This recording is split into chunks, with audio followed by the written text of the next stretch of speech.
नमस्कार दोस्तों, मैं विलास उरकुड़े फिर आपका स्वागत करता हूं एक बार आपके अपने पसंदीदा web news channel supreme power पर। अपने आसपास की खबरों से जुड़े रहने के लिए अभी हमारे चैनल को जरूर सब्सक्राइब करें। तो चलिए शुरुआत करते हैं आज की कुछ मुख्य खबर। महाराष्ट्र के नागपुर से। नागपुर में प्रेस कॉन्फ्रेंस को संबोधित करते हुए गोवा राज्य के मुख्यमंत्री प्रमोद सावंत। देखिए क्या कहा प्रेस कॉन्फ्रेंस में। नागपुर से दुर्गा प्रसाद बर्वे की रिपोर्ट। इसी लाइन पे मोदी जी की गारंटी फिर एक बार थर्ड टर्म में माननीय मोदी जी की सरकार आने वाली है और इस मोदी जी की सरकार आने के लिए पूरे देश भर में सभी लोगों को मोदी जी की गारंटी के ऊपर विश्वास है और उसी गारंटी के साथ महाराष्ट्र में भी मैक्सिमम सीट एनडीए को मिलने वाले हैं। आज़ादी के अमृत काल में माननीय मोदी जी ने विकसित भारत 2047 की नींव रखी और उसी तरफ जाते हुए हमें जो 10 साल में जो काम करके इस देश को दिखाया, कांग्रेस के लिए 50 साल में पॉसिबल नहीं हुआ था, वो काम माननीय मोदी जी ने 10 साल में करके दिखाया। हम जो कहते हैं कि उनकी सरकार 2004 से 2014 तक थी, लेकिन एक भी स्कीम जो हम बोलते हैं कि लोगों के लिए उन्होंने की नहीं है। लेकिन माननीय मोदी जी ने 2014 से लेके 2024 तक 10 साल में क्लीन इंडिया से लेके फिट इंडिया तक, स्टार्टअप इंडिया हो, स्टैंडअप इंडिया हो, मेक इन इंडिया हो, डीबीटी हो, इस सभी तरह से सिर्फ 4 पिलर पे काम किया।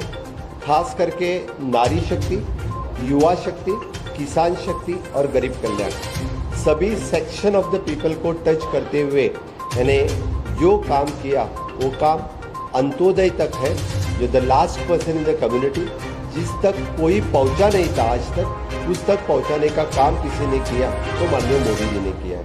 हम नारी शक्ति इसीलिए बोलते हैं कि नारी का सम्मान करते हुए प्रधानमंत्री आवास योजना हो, जो नारी के घर पे अपने बहन के घर पे घर नाम पे करने का काम किसी ने किया तो मोदी जी ने किया। हर घर शौचालय हो, हर घर इलेक्ट्रिसिटी हो या हर घर पानी हो, सब कुछ माननीय मोदी जी ने दिया।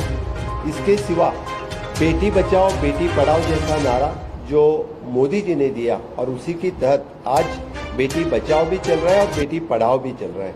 वही करते हुए नारी को सम्मान देते वक्त 33% रिजर्वेशन का महिला अधिनियम पास करने का काम माननीय मोदी जी ने करके 33% रिजर्वेशन जो लोकसभा और विधानसभा में पहली बार बिल पास किसी ने किया तो मोदी सरकार एनडीए सरकार ने किया। इसीलिए यही नारी शक्ति का करते वक्त 3 तलाक का बिल इस भारत देश में पहली बार हुआ तो मोदी जी के कारण ही हुआ। युवा शक्ति की बात जब हम करते हैं तो सही में यानी आज तक युवाओं को किसी ने युवाओं के हाथ को काम देने का काम किसी ने किया तो मोदी जी ने किया।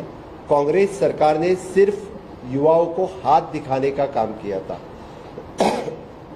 2014 में the first time the skill development ministry form करके द स्किलिंग, रीस्किलिंग, अपस्किलिंग के अंतर्गत द स्किल डेवलपमेंट में ढेर सारे अपने देश में PMKVY 1, PMKVY 2, PMKVY 3 प्रधानमंत्री कौशल्य योजना जो स्टार्ट की, उसी अंतर्गत यानी हम बोलते हैं कि हर एक को स्किल्ड करने का काम माननीय मोदी जी के कार्यकाल में हुआ।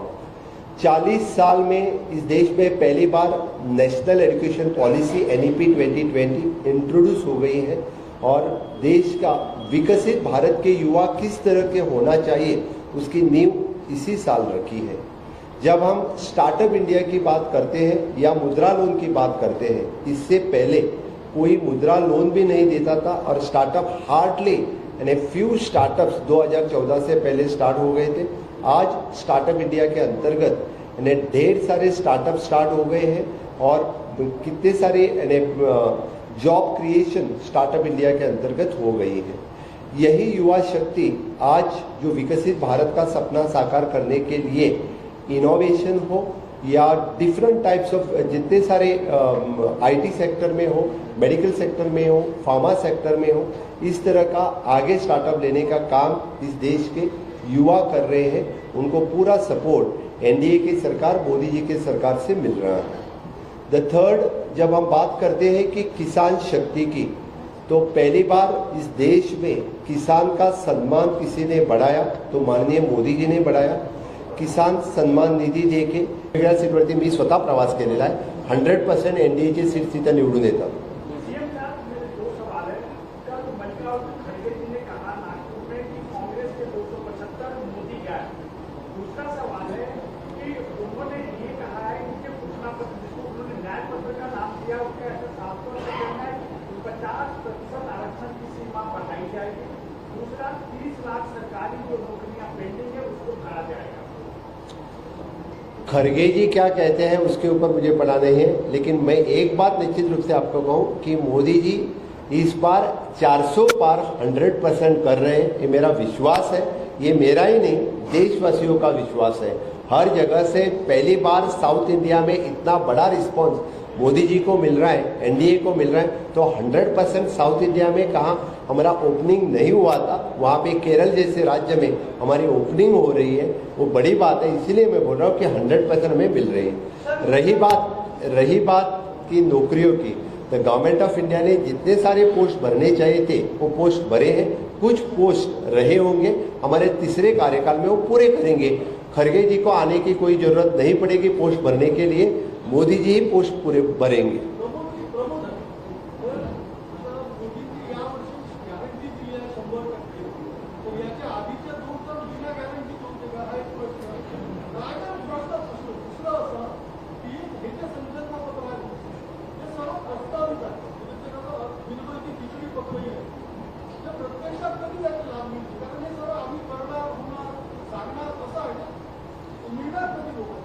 दोन 2014 मध्ये दिलेलं आमचं संकल्पपत्र काढून बघा.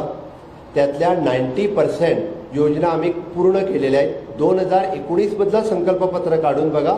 त्यातल्याही 90% कुठल्या तरी 8-10% राहिल्या असतील वेगवेगळ्या कारणाने, बट मोर दॅन 90% संकल्पपत्रात दिलेल्या गोष्टी वचननाम्यातल्या आम्ही पूर्ण करणारं भाजपचं सरकार आहे. एकच सरकार असं असेल की जे जाहीरनामा देतोय आणि तो इम्प्लिमेंट पण करतोय आणि त्यानंतर त्याची बुकलेट्स, मला वाटतं 10 वर्षाचा, मी नक्कीच आमचे अध्यक्ष या ठिकाणी आहेत, 10 वर्षाची जी पुस्तकं आहे कंपॅरिझन विथ द जाहीरनामा आपल्यालाही मी पाठवायला लावेन.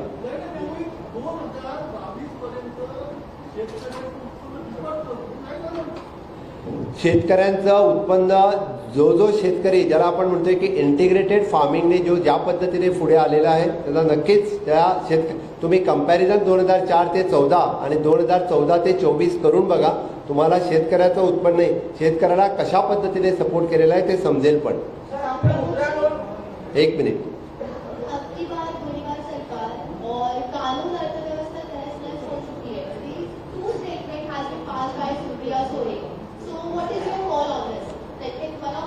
once again, अब की बार गोळीबार सरकार. One more statement is कानून अर्थव्यवस्था तहस-नहस हो चुकी है. So what is your call on this? Supriya Sule मुझे लगता है कि थोड़ी सी उनके घर के झगड़े में ही फंसी हुई है, इसलिए वो क्या बोलती हैं उसको खुद को समझ में नहीं आ रहा है. मुझे लगता है कि तो मोदी जी गवर्नेंस रीजन जो विकास की राजनीति करती है आज तक, यानी कौन सी भी इस तरह की चीज करने की जरूरत नहीं पड़ी है. Modi ji has focused on the विकसित भारत 2047. विरोधकांनी जाहीरनाम्याला जुमलेबाजी असं म्हटलेलं आहे कालच्या प्रचार सभेमध्ये. काय वाटतं?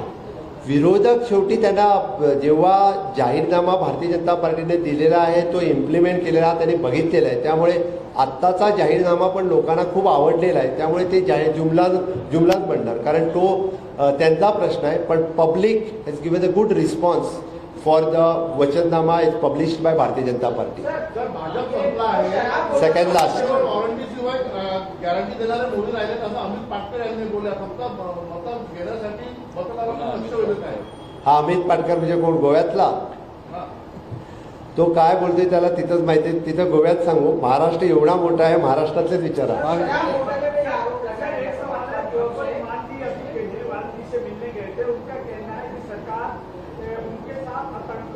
जैसा व्यवहार करेंगे जो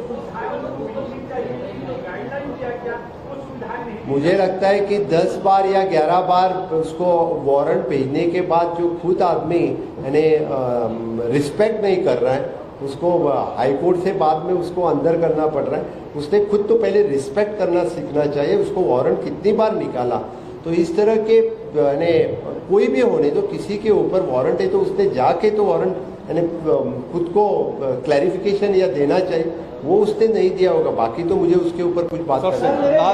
लास्ट प्रश्न, लास्ट एक ही बोला मैं, एक साथ में बोला। पणजी में जो स्मार्ट सिटी की बात है, वो कांग्रेस का आरोप है कि 1000 करोड़ का घोटाला है। नारकोटिक ड्रग्स जो है सबसे ज्यादा वहाँ चलता है, एजेंसी और अथॉरिटी जो है नेग्लिजेंस करती है।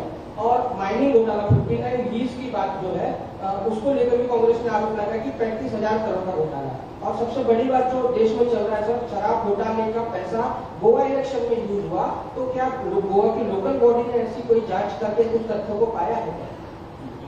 पहली बार स्मार्ट सिटी का काम एक बार आप थोड़ा सा डिले हुआ था, ये बात सही है। आप खुद आके देखो, वहाँ का योग सेतु, ज्ञान सेतु, अटल सेतु, इस तरह के सेतु आके आप एक बार देखो तो फिर आपको पता चलेगा कि पेंजिम किस तरह से स्मार्ट सिटी हुई है। और अभी तो रिसेंटली जो वहाँ पे सर्वे हुआ, उससे the urban development ministry has given additional 100 crore of rupees for the smart city project. इसी तरह से थोड़ा सा डिले हुआ था, मैं मान्य करता हूँ, लेकिन घोटाला कुछ भी हुआ नहीं है। ऊपर से घोटाला होता तो उसको 100 करोड़ और नहीं देते थे। That is one. दूसरा सवाल आपका क्या था? माइनिंग घोटाला। तो माइनिंग घोटाले की बात चल रही थी 2012 में, जब वहाँ पे कांग्रेस की सरकार थी। 2012 के बाद भारतीय जनता पार्टी की सरकार आ गई है। सुप्रीम कोर्ट के गाइडलाइंस के ऊपर ही आज माइनिंग फिर से एक बार स्टार्ट हो चुका है। And already the 3 mining लीजेस has allocated और 5 माइनिंग लीजेस का ऑक्शन हो चुका है। बाकी 10-12 माइनिंग लीजेस का ऑक्शन होकर सुप्रीम कोर्ट के गाइडलाइन के अनुसार ही गोवा की माइनिंग लीजेस ऑपरेट हो रही है। तीसरा सवाल, आम आदमी पार्टी का जो पैसा 50 करोड़ गोवा में कहाँ खर्चा हुआ? उसके ऊपर तो इन्वेस्टिगेशन दिल्ली में चल रहा है, इसीलिए तो वो मुझे अभी पूछ रहे थे।